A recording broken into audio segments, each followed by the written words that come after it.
오늘의 말씀은 에베소서 1장 1절에서 2절까지입니다. 다 같이 합독하시겠습니다. 하나님의 뜻으로 말미암아 그리스도 예수의 사도된 바울은 에베소에 있는 성도들과 그리스도 예수 안에 있는 신실한 자들에게 편지하노니 하나님 우리 아버지와 주 예수 그리스도로부터 은혜와 평강이 너희에게 있을지어다. 아멘. 할렐루야. 우리 시한합지 좌우로 한번 인사하고 말씀을 듣겠습니다. 천이 되고 강국이 됩시다. 우리 서로 한번 인사하시겠습니다. 천이 되고 강국이 됩시다. 아멘. 오늘은 은혜와 평강이 너희에게라는 제목으로 함께 말씀을 듣겠습니다. 오늘부터 에베소서를 하나님께서 시간이 되는 대로 에베소서 강해를 시작해 보려고 합니다. 우리가 아는 대로 에베소서는 사도 바울이 기록한 서신입니다. 사도 바울이 학자들의 견해에 의하면 13권의 성경을 썼다라고 얘기하고 있죠. 그 가운데 에베소서는 바울의 신학의 면류관이다라는 별명을 가지고 있습니다. 왜 면류관이냐? 보석처럼 빛나기 때문에 그러합니다. 교회의 영광스러움이 에베소서처럼 찬란하게 빛나는 곳이 없기 때문에 바울 신학의 면류관, 그래서 교회론에 집중해서 중요한 서신으로 말하고 있습니다. 또 어떤 신학자는 에베소서를 성경의 그랜드 캐년이다라고 얘기하는 분이 있습니다. 그랜드 캐년을 보지 못한 사람은 미국을 여행했다고 말할 수 없다라는 말이 있잖아요. 그만큼 여기에 비유한다는 것은 에베소서가 그렇게 깊이가 있고 심오한 서신서라는 것이죠. 무엇보다도 영광스러운 그리스도와 그 그리스도의 몸인 교회의 영광을, 교회의 중요성을 잘 드러내고 있는 서신서로 말씀하고 있습니다. 그런 의미에서 우리 교회가 설립 30주년이 원래 되는데 우리 열린 하나님 교회가 주님께서 세우신 이 교회의 위대함과 교회의 아름다움과 영광스러움을 우리가 잘 깨달아서 우리 교회가 주님께서 오시는 그날까지 교회를 중심으로 우리에게 맡겨주신 그 영광스러운 사역들을 잘 감당하고 힘있게 달려가기를 원하는 마음에서 에베소서의 말씀을 우리가 살펴보기를 원하는 것입니다. 사실 에베소서는 사도 바울의 인생 가운데 후반기에 기록된 서신이죠. 바울의 그 초반기의 서신은 갈라디아서, 로마서, 고린도전서, 고린도후서 이런 서신서들입니다. 초반기의 서신들을 보면 사도 바울이 진리를 위하여 날이 서 있는 그런 모습들을 서신서를 통해서 우리가 볼 수가 있습니다. 바울의 유일한 관심은 오직 복음이었습니다. 오직 하나님의 나라, 율법이 아니라 오직 믿음으로 구원을 받는다는 사실을 여러분 유대 율법주의자들에게 끊임없이 싸우면서 이것을 주장했습니다. 내가 사람을 기쁘시게 하랴 하나님을 기쁘시게 하랴라고 하면서 이렇게 율법주의자들과 싸우며 진리를 세우기 위해서 나를 세웠던 사도 바울의 모습을 볼 수가 있죠. 이런 바울의 노력으로 말미암아 하나님의 교회가 바른 진리 위에 설 수가 있었던 것이죠.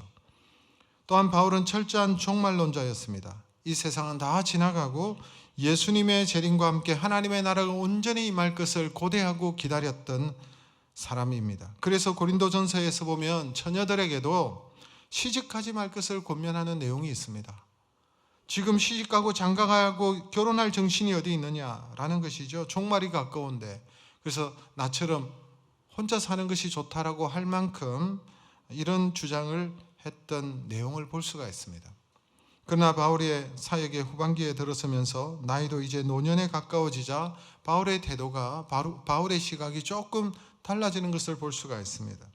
세상의 파국보다는 오히려 그 가운데 우뚝 서 있는 영광스러운 교회의 존재를 보기 시작했습니다.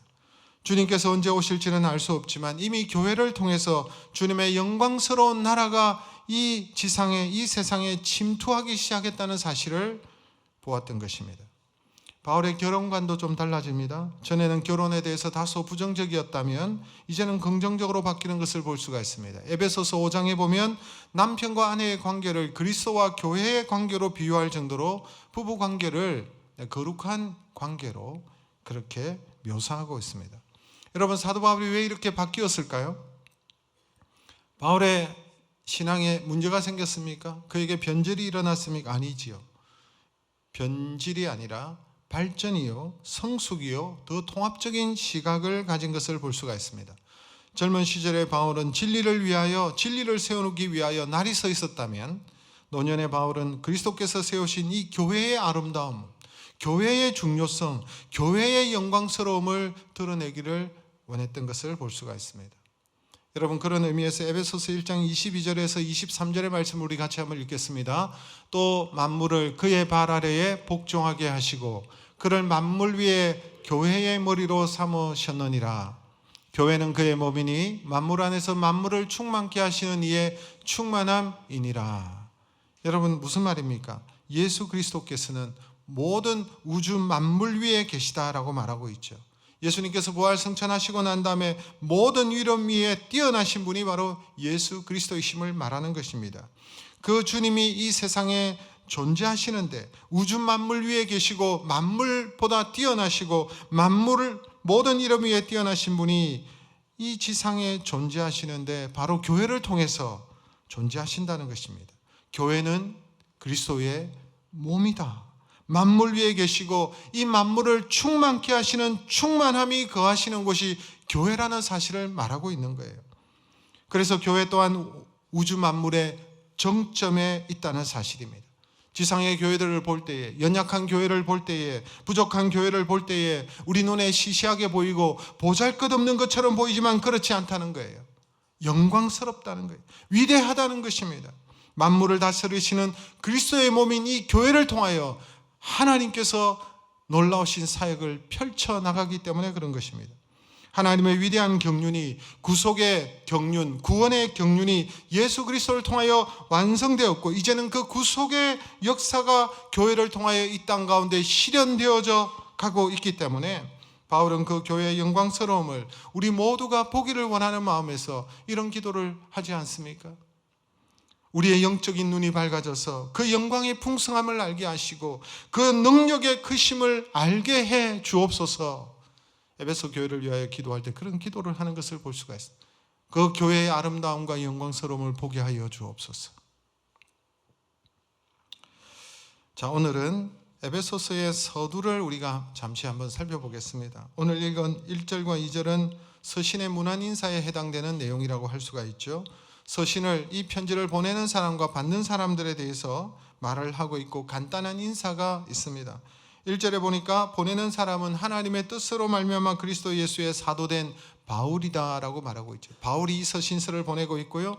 받는 사람은 에베소의 성도들과 그리스도 예수 안에 있는 신실한 자들에게 편지하노니, 에베소에 있는 성도들 뿐만 아니라 바로 그리스도 안에 있는 자들, 신실한 자들에게, 오늘 이 시대에 저와 여러분에게 보내는 편지다라고 볼 수가 있습니다. 그리고 난 다음에 하나님 우리 아버지와 예수 그리스도로부터 은혜와 평강이 너희에게 있을지어다라고 하며 기원하고 축복하는 내용이 담겨져 있습니다. 이 짧은 내용이지만 오늘 이 문안 인사를 통해서 우리에게 주시는 깊은 말씀 한 3가지 정도를 우리가 살펴보기를 원합니다. 첫 번째는 하나님의 뜻으로. 저는 이 첫 문장, 바울이 자신을 소개하는 이 1절의 말씀에 은혜를 받았습니다. 1절에 하나님의 은혜로 말미암아 그리스도 예수의 사도된 바울은 이라고 말하고 있습니다. 자신이 사도가 된 것은 하나님의 뜻으로 되었다라고 말하는 것입니다. 자기가 좋아서 이 길을 걸어 나선 것이 아니고 어쩌다 보니 그렇게 된 것이 아니고 하나님의 뜻 가운데 되어졌다는 것입니다. 억지로, 실수로, 잘못으로, 불행하게도 자신이 사도가 된 것이 아니라 하나님의 뜻 가운데 자신을 사도로 세워주셨다라고 말하는 것이죠. 사도 바울은 자신이 사도가 되고 하나님께서 불러주신 것은 자신의 의지와 자신의 뜻이 아니라는 거예요. 하나님의 뜻이라는 것입니다. 바울은 평생토록 여러분 자신의 사도권 문제 때문에 공격을 받았습니다. 사도 바울이 정말 사도인가 아닌가 이런 공격을 받았다는 것입니다. 왜 그러냐니까 그는 예수님의 다른 제자들처럼 예수님의 공생아 3년 동안 예수님을 보거나 예수님을 따르고 예수님께 가르침을 받은 사람이 아니기 때문에 그렇습니다. 예수님이 부활하시고 난 다음에 40일 정도 성천하시기 직전에도 40일 정도 지상에 계셨지만 그 부활을 목격한 사람들이 많았음에도 불구하고 사도 바울은 예수님의 부활을 목격하지를 못했습니다. 그렇다고 예루살렘에 있는 그 유력한 사도들로부터 임명장을 받고 사도증을 받고 그래서 사도가 된 것도 아닙니다. 오히려 그는 어떤 사람이었습니까? 예수 믿는 사람을 핍박하고 예수 믿는 사람을 잡아 죽이는데 앞장섰던 사람이었기 때문에 그를 믿지 못하는 그런 눈을 가진 사람들이 많았습니다. 무엇보다도 그 당시에 주류라고 할 수 있는 유대 율법주의자들을 끊임없이 거부하고 끊임없이 그들과 사도권에 대해서 뿐만 아니라 그들을 향하여 싸웠던 거예요. 율법이 아니라 복음으로 예수 그리스도를 믿음으로 말미암아 구원받는다는 사실을 끊임없이 싸웠기 때문에 많은 사람들이 바울의 사도권에 대해서 의심의 눈초리를 가지고 보았던 것입니다. 이 말은 쉽게 말해서 소위 어디에서 신학을 공부하고 어디서 목사 안수를 받았고 네가 무슨 자격으로 이런 말을 하느냐라는 말과 똑같은 거예요. 그런 공격을 끊임없이 받았지만 그러나 바울은 확신이 있었습니다. 바울은 다메섹 도상에서 부활의 예수님을 만난 후 그는 이방인의 사도로서 부름을 받고 사용되기 시작했습니다. 자신의 의지가 아니었습니다. 하나님의 뜻이었습니다. 하나님이 자기를 부르셨다는 이 확신이 너무나도 컸기 때문에 그런 수많은 공격을 받아도 흔들리지 않았습니다. 인생의 한순간이 아니라 자기가 태어나기 전부터 하나님 앞에서 그렇게 결정되어졌다고까지 주장했던 사람이 바울이었습니다. 갈라디아서 1장 15절에 보니까 내 어머니의 태로부터 나를 택정하시고 라는 말이 있습니다. 에베소서 1장 4절에도 보니까 창세전에 그리스도 안에서 우리를 택하사라는 표현이 있습니다. 이 모두가 무엇을 의미하는 것입니까? 하나님의 뜻으로 말미암아 그렇게 되어졌다는 사실입니다. 하나님의 뜻으로 말미암아 예수 그리스도의 사도가 되었다는 확신을 그가 가지고 있는 것입니다. 바울이 물러섬이 없이 단호함과 담대함을 가지고 있었던 이유는 이 부르심에 대한 확신이 너무나도 분명했기 때문에 그런 확신을 가지고 자신의 사역을 펼쳐나갔던 것을 볼 수가 있는 것이죠. 우리 인생을 바라보는 태도도 이렇게 되기를 바랍니다. 내가 선택해서 믿음 생활을 한 것이 아니라 하나님께서 나를 선택하셨다는 거예요. 어쩌다 보니 내가 예수 믿는 사람이 된 것이 아니라 하나님께서 나를 사랑하셔서 불러주셨다는 것입니다. 내가 지금 서 있는 위치에도 내가 행하는 모든 일도 점수에 따라서 아니면 우연히 내가 그 자리에 서 있고 내가 이 일을 하는 것이 아니라는 것입니다. 우연이 없다는 것입니다. 불행하게 또 내가 이 일을 하고 있다는 것이 아니라는 거예요. 실수가 아니라는 거예요. 하나님의 뜻으로 되어졌다는 이 태도를 우리가 가져야 된다는 것입니다. 전능하신 하나님이 살아계시고 그분이 우리를 사랑하신다면 우리 인생에 우연이라는 것은 없습니다. 우연이 아니에요. 우연히 내가 그 일을 우연이 아니라는 것입니다. 하나님의 뜻대로 되어졌다는 것입니다. 그러므로 우리 인생에 대해서도 확신을 가져야 된다는 거예요. 오늘 많은 성도들이 흔들리는 이유가 무엇입니까? 자신이 누구인지 모르기 때문에 흔들리는 것입니다. 그러나 확신이 있는 사람은 어느 곳에든지 무엇을 만나든지 흔들리지 않으며 이러한 확신은 하나님께서 나를 이 세상 가운데 보내셨고 하나님의 뜻을 위하여 나를 세우시고 하나님께서 보내셨다는 그 확신을 가질 때 그것이 여러분 소명이죠. 그럴 때 사명감이 생기고 그럴 때 흔들리지 않는 그런 삶을 우리가 살아가는 거예요. 교회도 마찬가지입니다. 하나님이 우리 교회를 통해서 일하시기를 원하신다는 그 확신이 있을 때 명일동 시대와 야탑 시대를 거쳐서 2010년도에 하나님께서 이 지역에 우리 교회를 세워주시고 우리 교회를 사용하신다는 그 확신과 하나님의 뜻이라는 분명한 확신이 있을 때 여러분 우리 교회가 하나님 앞에 쓰임을 받을 수가 있는 거예요. 가정에서도 자신의 배우자가 하나님께서 주신 배우자라는 확신을 가질 때 직장에서도 하나님께서 이 직장의 변화를 위하여 나를 보내셨다는 사실을 깨달을 때, 이 확신이 있을 때 하나님의 능력이 우리의 가정 안에, 우리의 직장 안에, 우리의 교회 안에 나타나고 하나님의 능력으로 우리가 일을 할 수 있는 줄로 믿습니다. 그러나 이런 확신이 없으면 흔들리는 거예요. 이런 확신이 없이는 어떤 어려움을 만나고 힘든 일을 만날 때에 무너지게 되는 것입니다. 이러한 부르심에 대한 확신, 하나님께서 하셨다는 그 확신, 이것이 있을 때 우리가 고난과 시험 가운데서도 우리가 좌절하지 않는 것입니다. 사도 바울에게 있어서 이러한 소명감이 너무나도 분명했기 때문에 그는 수많은 환난과 시험과 핍박 중에서도 담대히 주님의 복음을 전하는, 여러분, 그런 귀한 삶을 살아가는 것을 보게 되는 것이죠. 바울은 내가 사도가 된 것은 하나님의 뜻으로 말미암아 되었다는 이 확신을 가지고 있었기 때문에 그의 말에 힘이 있었고 그가 능력 있게 사역을 감당할 수 있었다는 것입니다. 이 자리가, 이 직분을 주신 분이 하나님이시라는 그 확신을 가져야 된다는 거예요. 나를 목회자로 부르신 것은 하나님의 분명한 뜻이었다라는 확신이 있어야 된다는 거예요. 우리 교회도 하나님의 뜻을 위하여 세워졌다는 그 확신이 있을 때에, 이런 의식을 가지고 있을 때에 여러분, 강단의 권위가 생기고 그 말씀의 능력이 나타나는 것입니다. 하나님이 시작하셨으니 하나님께서 하실 것이라는 이 담대함을 우리가 가질 수가 있는 것입니다. 우리에게 주어지는 모든 역할이 다 마찬가지입니다. 남편이든 아내든 부모든 자식이든 어떤 직분이든 장로든 집사든 어떤 직업이든 기업주든 근로자든 그 자리에 대한 확신을 가지시기를 주님의 이름으로 축복합니다. 우연이 없어요. 하나님께서 그 자리에 세워주신 거예요. 하나님이 부르시고 세우셨다는 그 확신, 이것이 여러분 소명입니다. 그럴 때 여러분, 우리가 흔들리지 않고 하나님께 주신 그 자리에서 그 사명을 붙들고 하나님께 영광 돌리는 삶을 살 수 있는 줄로 믿습니다. 두 번째는 오늘 이 서신서의 서두에 보면 중요한 두 번째 내용으로는 성도로 지어져 가는, 이것을 우리가 주목할 필요가 있습니다. 바울의 편지를 받은 사람들은 에베소 교회였습니다. 그런데 그 교회를 향하여 바울이 뭐라고 부르고 있습니까? 성도라고 말하고 있습니다. 성도.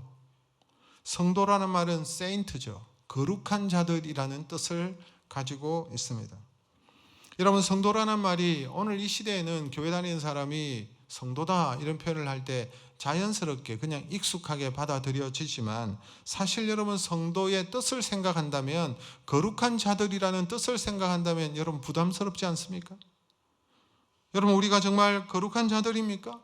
우리가 이 세상에 얼마나 오염되고 얼마나 더럽고 얼마나 추악하고 얼마나 이기적인 자들입니까? 그런데 이런 우리를 보고 거룩한 사람이다라고 얘기할 때 부담이 가는 것이죠. 그래서 가톨릭에서는 이 세인트를 성도로 그렇게 번역하지 않고 성자로 번역하는 경우가 있습니다. 특별한 자들에게만 성자라는 칭호를 붙여줍니다. 성 프란시스, 성 어거스틴, 성 테레사. 특별한 사람들에게 여러분 붙이는 것이죠. 그러나 사실 이것은 잘못된 해석입니다. 이렇게 될 때 문제가 발생하는 것입니다. 특별한 자들에게 붙이는 명칭이 아닙니다. 여러분, 그래서 성자들에게 붙여주는 명칭이 아닌 거예요. 이게 여러분 잘못되어서 성자 숭배 사상이 되는 것입니다. 하나님, 나보다 그 사람이, 그 성자가 하나님과 더 가까우니까 그 사람의 이름으로 기도하는 이런 어처구니 없는 일들이 일어나는 거예요. 우리의 중보자 되시는 분은 오직 예수 그리스도밖에 없는데 예수 그리스도의 이름으로 기도해야 되는데 성자의 이름으로, 마리아의 이름으로 기도하는 경우들을 여러분 우리가 종종 들으시죠. 하나님은 교회의 일원인 우리를 향하여 성도라고 말씀하시는 거예요. 심지어 여러분, 에베소 교회뿐만 아니라 고린도 교회를 향하여서도 성도라고 표현하고 있습니다. 고린도전서 1장 2절의 말씀 우리 같이 한번 읽겠습니다. 고린도에 있는 하나님의 교회 곧 그리스도 예수 안에서 거룩하여지고 성도라 부르심을 받은 자들에게, 이런 표현이 있습니다. 고린도 교회는 하나님의 교회라고 불리기에는 너무나도 부끄러운 교회였어요. 거룩하고는 거리가 먼 자들이었습니다. 전혀 거룩한 교회가 아니었습니다. 우리가 아는 대로 여러분, 이 고린도 교회가 얼마나 파벌이 심했습니까? 어떤 사람들은 아볼로파, 어떤 사람은 게바파, 어떤 사람은 그리스도파, 파별로 나누어져서 사람들 중심으로 막 교회가 쪼개지고 나누어지고 하는 그런 교회가 고린도 교회였습니다. 부자와 가난한 사람의 사이에 편가름이 있었습니다. 엄난의 문제가 있었습니다. 더욱이 여러분, 바울을 향하여 가장 공격했던 교회가 바로 고린도 교회입니다. 사도권에 대해서 의심하고 공격했던 교회가 고린도 교회였습니다. 그런데 바울은 이런 교회를 향하여 하나님의 교회다, 거룩한 교회다, 거룩한 자들이다, 성도다, 이렇게 표현하고 있는 거예요. 단순히 의례적인 칭찬입니까? 아니죠. 단순히 칭찬의 목적으로 한 말이 아닙니다. 이 거룩한 자들이다, 성도라고 말하는 이 단어들은 하나님의 선택과 관련된 단어입니다. 우리가 잘나서가 아니라, 우리가 선해서가 아니라, 우리가 하나님 보시기에 사랑스러워서가 아니라, 우리가 하나님 앞에 사랑받을 만한 그런 자격이 있어가 아니라, 우리의 선행과 우리의 착함 때문에 그런 것이 아니라 하나님께서 우리를 사랑하시기로 작정하신 거예요. 불쌍히 여겨주신 거예요. 여러분, 그래서 이 성도라는 말은 도덕적이고 윤리적인 단어가 아니라는 것입니다. 여러분, 우리가 결혼을 윤리적인 동기로 결혼을 하십니까? 도덕적인 점수가 높아서 저 사람은 준법 정신을 투철하고 저 사람은 더 도덕적이고 윤리적인 사람이기 때문에 내가 저 사람과 결혼해야 되겠다, 이렇게 생각하십니까? 아니잖아요. 왜 결혼합니까? 사랑하기 때문에. 마찬가지로 하나님께서 우리를 성도라고 말씀하시는 것은, 우리를 구별해 주신 이유는 우리를 불쌍히 여기시고 우리를 이유 없이 우리를 사랑하시기 때문에 그렇게 하나님께서 정하신 거예요. 하나님의 자녀로 삼아주신 거예요. 2절에 보니까 하나님 우리 아버지와 이런 표현이 있잖아요. 하나님을 뭐라고 불러요? 아버지라고 부르는 거예요. 우리 아버지라고. 하나님께서 이스라엘을 왜 선택하셨습니까? 이스라엘의 민족이 뭐 도덕적으로 우수하고 뭐 강인한 나라이기 때문에, 그런 우수한 종족이기 때문에 하나님께서 선택하신 것이 아니에요. 이스라엘 백성들, 여러분, 애굽 땅에서 종살이 했어요. 노예였어요. 우리가 선하기 때문에 우리를 선택하신 것이 아니라는 거야. 아무런 이유 없이 그저 하나님께서 사랑하시기에 자녀로 삼아주신 것입니다. 우리의 선함과 우리의 공로가 아니기 때문에 우리가 자랑할 수가 없는 것입니다. 하나님께서 우리를 선택하심으로, 하나님께서 우리를 거룩한 것으로 구별하시면 거룩하게 되고 거룩한 존재가 되어가는 줄로 저는 믿습니다. 사실 우리가 성도라 부름을 받기에 여러분 너무나도 부끄럽죠. 거룩하시고 흠이 없으신 분이 우리의 신랑 되신 예수 그리스도신데, 신부된 우리를 신부라고 말씀해 주신데 신부될 자격도 없고, 너무나도 흠이 많고 너무나도 부족하고, 우리가 입은 면사포는 너무나도 많은 때가 묻어 있는 거예요.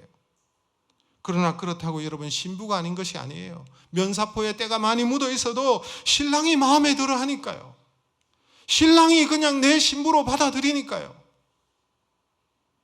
그러므로 우리 스스로나 우리 옆자리에 있는 자들을 성도라 부르기에 부끄러워할 필요가 없습니다. 주님이 그렇게 부르셨어요. 주님이 거룩하다고 여겨주셨어요.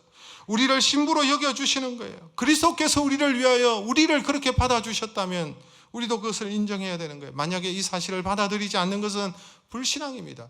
하나님, 저는 그럴 수 없습니다. 저는 더럽습니다. 추합니다. 끝까지 고집하면 여러분 불신앙이죠. 신랑이 괜찮다고 하는데 왜 신부가 계속 여러분 맨날 질질 짜고 있습니까? 신랑이 복통 터지게, 분통이 터지게.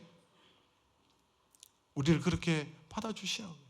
교회는 전혀 영광스럽지 않는 것처럼 보이지만, 교회는 너무나도 많은 부족한 부분들이 보이지만,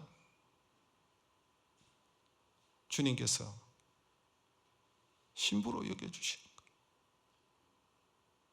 그런데 놀라운 것은요, 주님께서 우리를 이렇게 성도라고 대접해 주시니까 우리도 점점 주님을 닮아가고 거룩한 자가 되어져 간다는 사실입니다.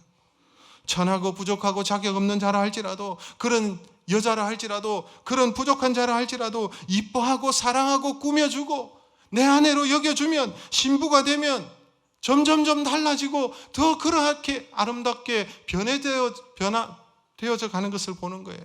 어제보다 오늘이, 오늘보다 내일이 점점점 나아져 가는 거예요. 교회가 그런 것입니다. 거룩하게 안 보여도 점점점 거룩하여져 가는 거예요. 지어져 가는 거예요. 교회 공동체의 모습이 이러한 거예요. 여러분, 에베소서 2장 21절에서 22절의 말씀 우리 같이 한번 읽겠습니다. 그의 안에서 건물마다 서로 연결하여 주 안에서 성전이 되어가고 너희도 성령 안에서 하나님의 거하실 처소가 되기 위하여 예수 안에서 함께 지어져 가느니라. 우리가 어떤 존재냐? 함께 지어져 가느니라. 계속해서 지어져 간다는 거예요. 여러분, 건물이 완공되기 전까지 여러분 공사 현장에 가면 어떻습니까? 엉망이잖아요. 초라하고 막 지저분하고 더럽고. 그런데 여러분, 건물이 위대한 것은 무엇입니까? 그 설계도가 위대하기 때문에 그런 거예요. 그 설계도에 따라서 건물은 지어져 가는 것입니다. 완공된 후에는 정말 멋지고 아름다운 건물이 되는 거예요. 우리의 인생도 그렇다는 거예요. 교회도 그렇다는 거예요. 우리는 성도로서 동시에 성도로 거룩하게 지어져 가고 있는 존재라는 사실을 기억하시기를 주의 이름으로 축복합니다. 그래서 성도라고 부르는 거예요. 그래서 성도라고 부르는 거예요. 자격이 없지만, 그렇지 않지만 하나님께서 선택하시고 귀하게 여겨주시고 신부로 받아주시고, 여러분 얼마나 감사하고 은혜가 되는지 모르겠습니다. 이러한 은혜가 저와 여러분에게 우리 공동체 위에 있기를 주님의 이름으로 축복합니다. 마지막으로 은혜와 평강이 너희에게 라는 내용입니다. 2절의 말씀을 보니까 바울의 인사말로 은혜와 평강이 너희에게 있을지어다 라고 기원하고 있습니다. 은혜가 무슨 말입니까? 은혜는 카리스라는 단어인데, 헬라어로 그리거로 카리스인데, 이 단어의 뜻은 값없이 주는 선물을 은혜라고 말하는 것입니다. 값없이 주는 선물, 대가 없이 주는 선물, 그냥 주어지는 선물입니다. 여러분, 하나님께서 우리에게 은혜를 주셨어요. 수많은 카리스의 은혜를 주셨어요. 여러분, 우리에게 생명을 주신 것 은혜인 줄로 믿습니다. 우리의 생명도 하나님의 은혜죠. 주어졌잖아요. 여러분, 구원도 하나님의 은혜입니다. 삶의 순간순간 우리는 하나님께서 주시는 복으로 살아가는 존재입니다. 우연이나 행운이 아니라 하나님이 주시는 복이고 선물이라는 거예요. 은혜라는 말에는 모든 것이 하나님으로부터 주어졌다는 우리의 신앙의 고백이 담겨져 있는 단어가 은혜입니다. 이 모든 것이 하나님의 은혜입니다. 그래서 은혜는 여러분 우연히 happen, 행운이 아니에요. 은혜는 주시는 분이 있잖아요. 누가 주십니까? 하나님 우리 아버지와 주 예수 그리스도로 말미암아 은혜와 평강이 너에게 있을지어다. 하나님이 우리 아버지시죠. 아버지는 자식에게 가장 좋은 것을 주고자 하지 않습니까? 또한 여러분, 우리는 그리스도인입니다. 우리가 믿는 예수님께서 온갖 은혜들을 우리에게 가져다 주시는 거예요. 모든 것이 은혜인 이유가 무엇입니까? 우리가 그리스도 안에 있기 때문에, 그리스도 관로 안에 있기 때문에, 그리스도 안에 있는 이 자체가 여러분 은혜인 거예요. 여러분, 에베소서에서 가장 많이 등장하는 단어는 그리스도 안에서라는 단어입니다. 그리스도 안에서, 에베소서 1장에만 해도 9번이나 사용하고 있습니다. 바울 서신서 전체는 164회나 등장하고 있습니다. 그리스도 안에서. 여러분, 그리스도 안에 있다는 말이 무슨 의미입니까? 그리스도 안에 있다는 것은 피난처와 같다는 것입니다. 압제와 전쟁이 있을 때 이곳만은 피난처가 되어져서 자유롭고 평화로운 거예요. 그리스도 안에 있다는 것은 성과 요새와 바위와 같습니다. 그곳은 안전하니까요. 밖에서는 비바람이 몰아치지만 그것은 어머니의 품속처럼 따뜻한 거예요. 그리스도 안에서. 그리스도 밖에서는 유혹과 어둠의 권세가 횡행하고 있지만 그리스도 안에는 안전하고 평화로운 거예요. 이것이 바로 은혜라는 것입니다. 신앙은 그리스도 안에 거함으로 시작하는 것입니다. 그러므로 신앙인들이 끝까지 목표로 붙잡아야 할 것이 그리스도 안에 머무는 거예요. 그리스도 안에 있는 거예요. 그 안에 빛이 있고 그 안에 생명이 있고 그 안에 평화가 있고 그 안에 기쁨이 있기 때문에 그리스도 안에 있기를 여러분 우리가 바라고 소망하고 끝까지 그리스도 안에 있어야 되는 거예요. 배역의 자리로 나아가지 않고 주는 포도나무요 나는 포도나무요 너희는 가지니. 여러분, 가지가 그 포도나무에서 가지가 꺾이고 버려지면 아무 소용이 없는 거예요. 포도나무 대신 주님께 붙어 있어야 돼요. 그리스도 안에 있어야 되는 것입니다. 여러분, 은혜가 시작이라면 평화는 그 결과입니다. 평화라는 말은 히브리어로 샬롬을 말하는 것입니다. 샬롬. 이스라엘 사람들이 가장 좋아하는 단어 샬롬입니다. 이상적으로 추구하는 것이 바로 이 샬롬입니다. 샬롬은 말 그대로 평화입니다. 이 평화라는 것은 정신적, 육체적, 인간관계적, 사회적 의미를 다 담고 있습니다. 우리나라 말은 평화라는 단어를 다양하게 사용하고 있습니다. 정신적이고 마음의 평화를 우리는 평안이라고 표현합니다. 이것이 바로 샬롬입니다. 육체적으로 문제가 없고 강건한 것을 평강이라고 이렇게 표현합니다. 이것이 샬롬입니다.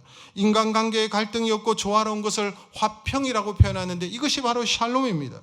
나라나 민족 간에 전쟁이 없는 것을 평화라고 말하는데 이것이 샬롬입니다. 그래서 이 샬롬은 많은 것을 포괄하고 있습니다.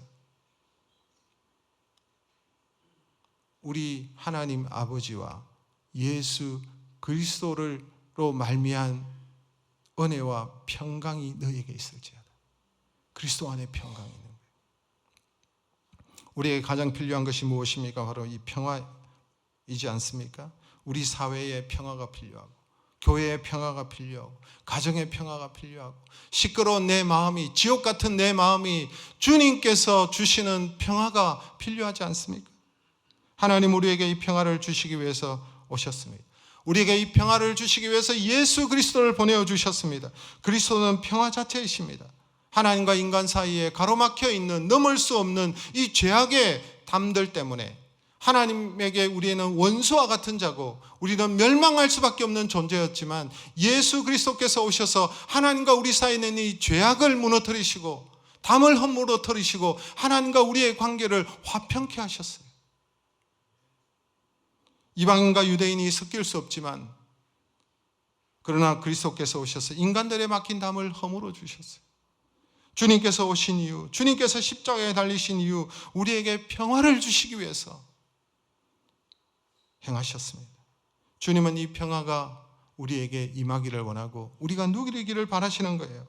이 평화가 없다면, 우리 마음에 평화가 없다면, 우리의 가정에, 우리의 교회에, 이 사회에 평화가 없다면 주님은 무엇보다도 가슴 아파하실 것입니다. 주님이 이 땅에 오신 이유가 우리에게 평화를 주기 위해서, 화평을 주기 위해서, 평강을 주기 위해서, 평안을 주기 위해서 오셨기 때문에 그렇습니다. 주 안에서 이렇게 평화를 이룬 사람은 또한 우리는 평화의 사람으로 부르심을 받았다는 사실을 기억하십시오. 피스메이커라는 거예요. 이 평화를 누릴 뿐만 아니라 갈등과 분열이 있는 곳에 이 평화를 이루어가는 사람들이 되어야 될 것을 우리에게 말씀하시는 것입니다. 은혜와 평강이 너희에게 있을지어다. 우리 교회가 이런 은혜의 공동체, 평안의 공동체가 되기를 간절히 소망합니다. 이곳에 오면 하나님 주시는 안식이 있고 평강이 넘치고 회복이 넘치고 쉼이 있는 그러한 공동체 되기를 바랍니다. 사도 바울이 에베소 교회를 향하여 그런 은혜와 평강이 있기를 기원하였습니다. 우리 교회 공동체 역시 우리 각 사람에게 이런 은혜와 평강이 가득하시기를, 또한 평화의 사람으로 쓰임 받으시기를 주님의 이름으로 축원합니다. 우리 말씀을 생각합니다.